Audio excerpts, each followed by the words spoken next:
Some friends of mine had taken the long drive to visit the Deep South state in which they'd grown up and from which they had long departed. They glided past featureless fields, abandoned and derelict farmhouses, shuttered main streets, and flat expanses of red clay littered with scrub brush and discarded fast food containers. The woman turned to her husband and said something like, "If you didn't grow up here, all you would see is ugliness. But I feel like I'm coming home." Home has a powerful hold on many of us. For some of us, home is the place we barely escape with our lives and our sanity. We've spent decades shaking its cruel grip on our souls. For others, home remains the definitive place of nurture and identity. It's where they belong. To be away is to yearn to return not just to a street address, but to a spiritual womb.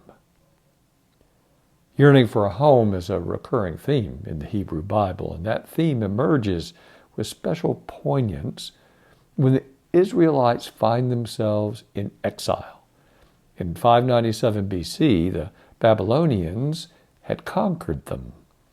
Jerusalem's walls were breached, the temple destroyed, and much of the population was deported to faraway Babylon, where they were treated as a despised, harassed, and exploited minority.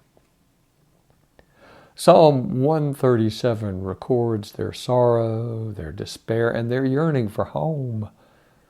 By the waters of Babylon we sat down and wept when we remembered you, O Zion. For decades they reminisced about the smell of fresh-baked challah wafting through the air, the ring of children's laughter in courtyards, the stylized haggling in crowded markets, the imposing strength of Jerusalem's walls, and the awe-inspiring majesty of the temple. One day they would see it again and hear it and smell it again. And then the Persians laid low the Babylonian captors. King Cyrus II gave the exiles permission to return to Jerusalem. After 50 years, they went home. And what they found was not the dream that had sustained them. The returning Israelites picked their way through a chaotic heap of stones where Solomon's temple had once stood. Wild animals wandered through the breaches in the formerly mighty walls of the city. Brambles grew among the crumbled masonry of what had once been shops and bakeries and homes. The prophet Isaiah addresses the question that lingered in the hearts of all those who had returned. How will we ever pick up the pieces? How will these ruins ever be transformed into home? Good questions for this year's Lenten journey. Lent comes around each year, ready or not. Generally, we are not ready. Our individual lives are probably about as messy as they were last Ash Wednesday. I'd have to say that our national life looks messier than ever, and for that matter, the whole world has been significantly battered by the pandemic, by climate change, and by violence, all since just 1 year ago. How will we pick up the pieces and make this country, this planet, home for everyone? Here's what Isaiah says. Is not this the fast that I choose?